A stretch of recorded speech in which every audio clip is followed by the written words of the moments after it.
Hey everybody, this is Off Leash with Eric Prince. I'm Mark Serrano. Energy markets are still driving the world's economy, and with conflict raging across the globe, the pressure on oil prices and economies driven by the oil prices is at an all-time high. So, Eric, when Donald Trump was president on his last day in office, oil was $53 a barrel. Now we're in the mid-80s. Yep. Going up. And headed higher. Going up. Let's talk about the impact that that has, not only on world economies around the world, but also the conflicts that are raging and the pressure that's, on oil prices continuing up and up. It has all the wrong pressures and all the wrong areas. I mean, imagine going from a $55 a barrel of oil to, it's going to be 90s by the summertime. That crushes people that have to drive to work, people that have to take a shower after work instead of a shower before work, right? The tradesman that has to drive their F-350 3/4 ton full of cargo and tools. It crushes long haul everything. Truckers, aircraft, everything is driven by those energy prices.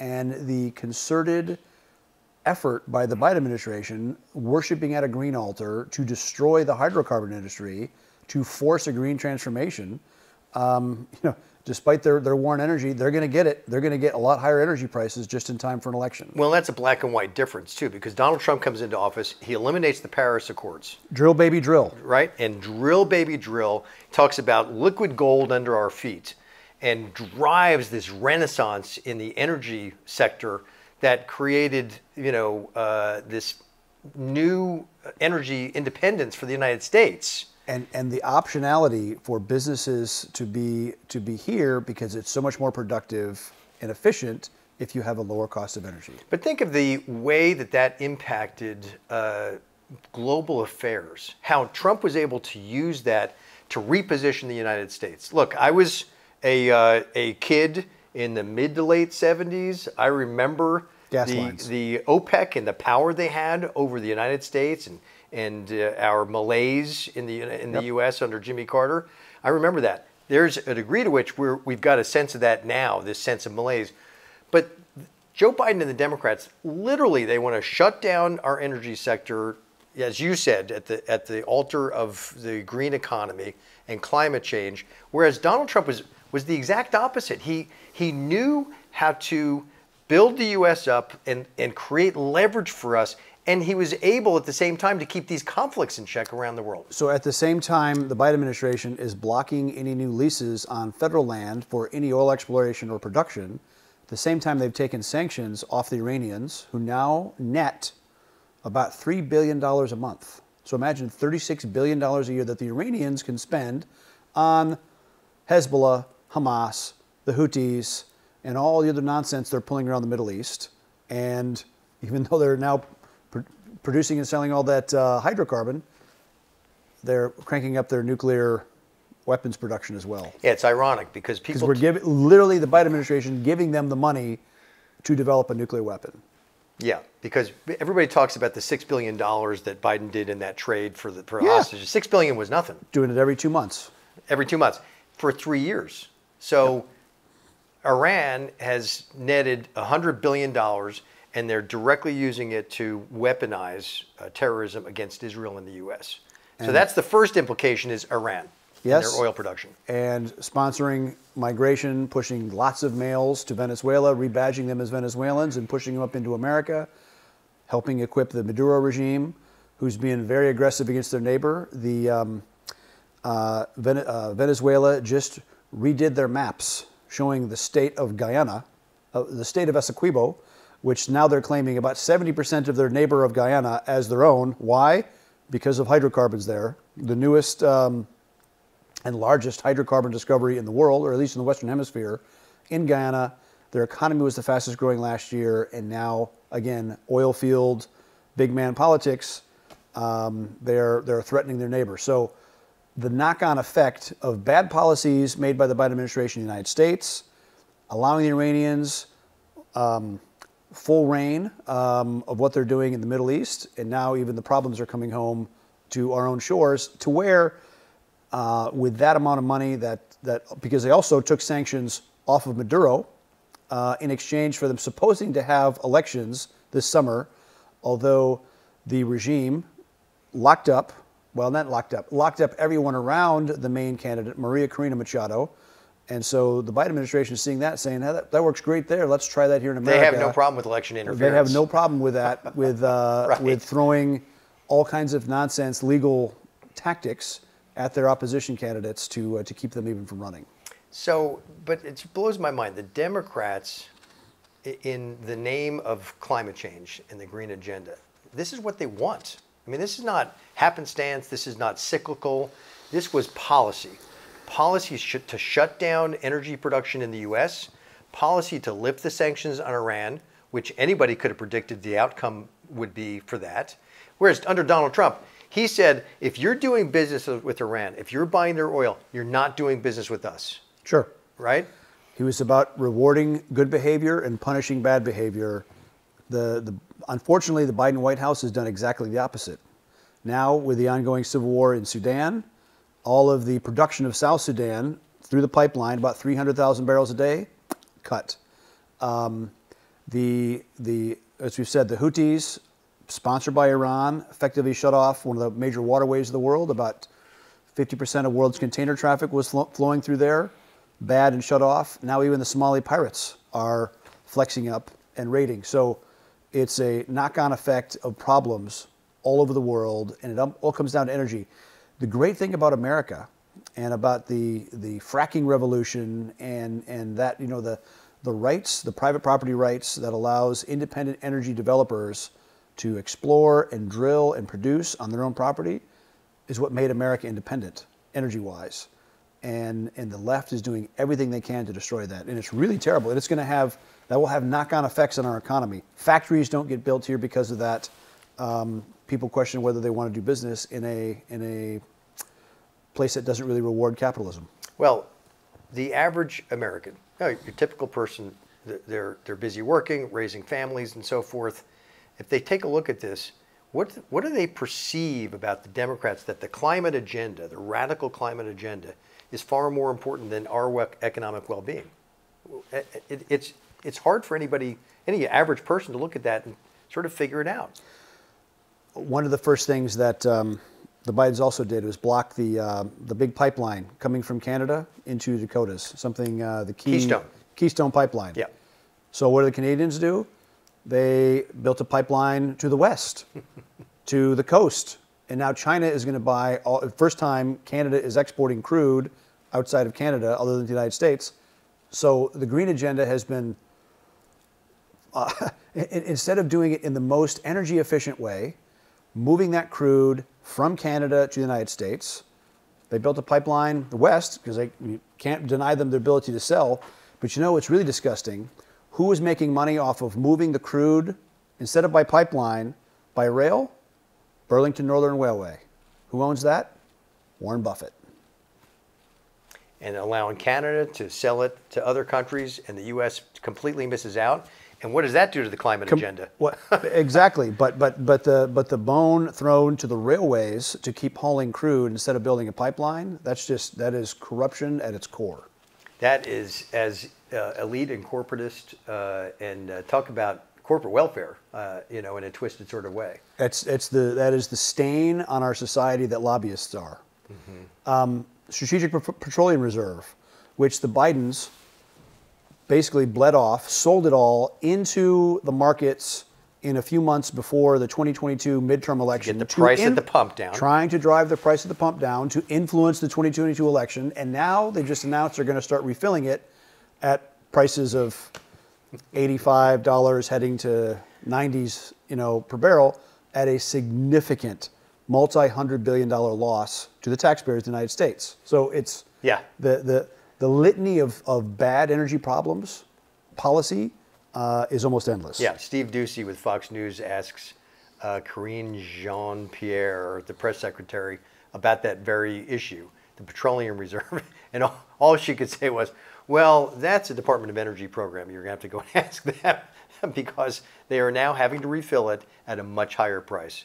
And the whole point was the Strategic Petroleum Reserve, let's go back, was established under Jimmy Carter so that OPEC wouldn't have a sword hanging over our head at all times. Right. Right? Because we were not energy independent, to deny hostile powers embargo leverage on America was not done to influence midterm elections. It wasn't for influencing the energy markets, right? Correct. The price per barrel. And that's what they were doing at the White House. Let's go back to the Red Sea. Russia entered the Red Sea with naval ships. Is there a relationship between that and the flow of oil through the Suez Canal? What's their strategic interest? They did not send those ships to defend commercial vessels transiting the Red Sea. If anything, they did it to complicate the matter of the U.S. Navy, who is still trying to protect ships with mixed results, trying to transit the Red Sea. Despite the hundreds and hundreds of shots that the U.S. Navy has taken at $2 million apiece per missile, the Houthis have sunk or killed or severely damaged multiple commercial vessels, effectively ending commercial traffic through the Red Sea now. So the Russians aren't there to protect their ships because the Russian ships don't get shot at. It's another potential flashpoint and not a healthy one. Okay, so on this issue of energy markets and basically oil politics across the globe, how are our enemies being empowered right now? You know, you had Germany shut down all their nuclear power plants prematurely, right? After Fukushima. Angela Merkel eliminated them. So what did that do? That made them have to go to Russia for oil sales.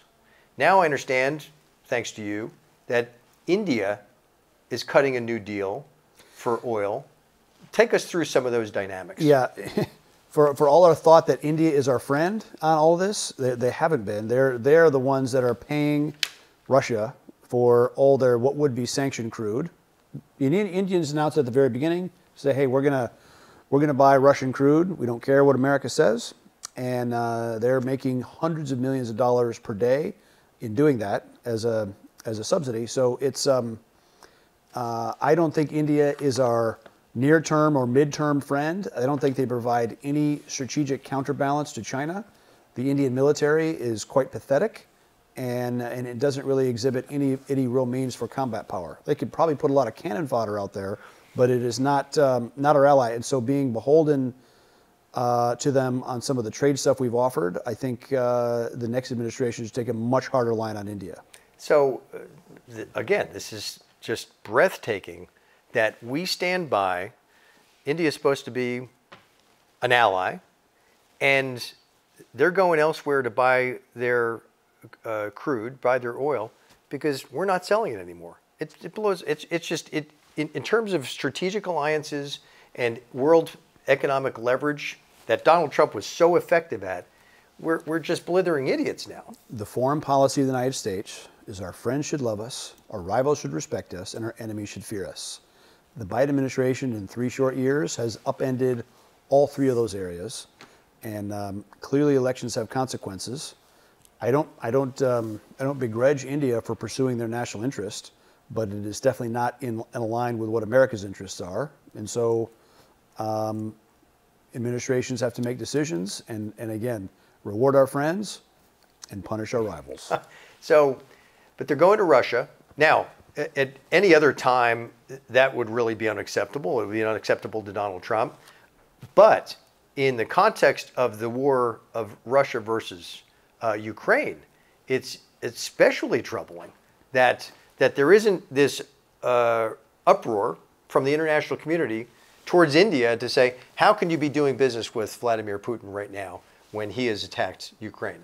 I mean, right. We know the Chinese are. Chinese are buying all the hydrocarbons that they can from the Russians, but the fact that the Indians are as well is certainly a stab for them purporting to be a modern democratic state. All right. So let's go to the global focus again. We're at mid-80s price per barrel. It was at $53 3 years ago when Donald Trump unceremoniously left office after what I believe was the rigging of the 2020 election by the Democrats. So here we are, $30 a gallon, a barrel more 3 years later. It's expected to continue to go up. It makes us weak. It makes us dependent. I can't believe that we're actually having to go to Venezuela to get our oil. And it makes the average American poorer. It makes the, yeah. That's the bottom line.